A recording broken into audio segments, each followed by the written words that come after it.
ആശുപത്രി അധികൃതർ ആംബുലൻസ് വിട്ട് നൽകിയില്ല. ഇതോടെ ബൈക്കിൽ മൃതദേഹം ഇരുത്തി കൊണ്ടുപോയി ബന്ധുക്കൾ. കർണാടകയിലെ തുംകൂർ YN ഹോസ്പിറ്റലിലാണ് ഈ സംഭവം.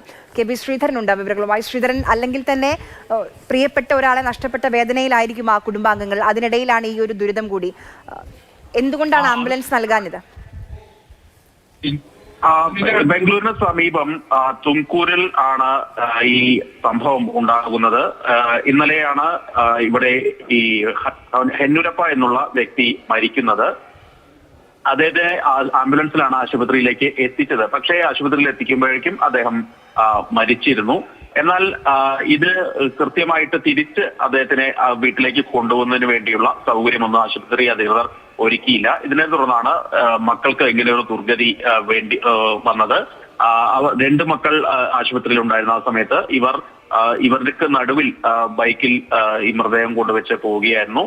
സംഭവത്തിൽ ഏതായാലും ഈ വീഡിയോ ഉൾപ്പെടെ വളരെയധികം പ്രചരിച്ചിരുന്നു. ഇതിന്റെ പിന്നാലെ ആരോഗ്യവകുപ്പ്, കർണാടകയിലെ ആരോഗ്യവകുപ്പ് സംഭവത്തിൽ അന്വേഷണം ആരംഭിച്ചു. തുംകൂർ ജില്ലാ മെഡിക്കൽ ഓഫീസറൊക്കെ ആശുപത്രിയിലെത്തി എന്താണ് സംഭവം എന്നൊക്കെ അന്വേഷിക്കുന്നുണ്ട്. ഏതായാലും വല്ലാത്തൊരു ദുർഗതി തന്നെയാണ് ഈ കുടുംബത്തിനുണ്ടായ കാര്യത്തിൽ യാതൊരു സംശയവുമില്ല.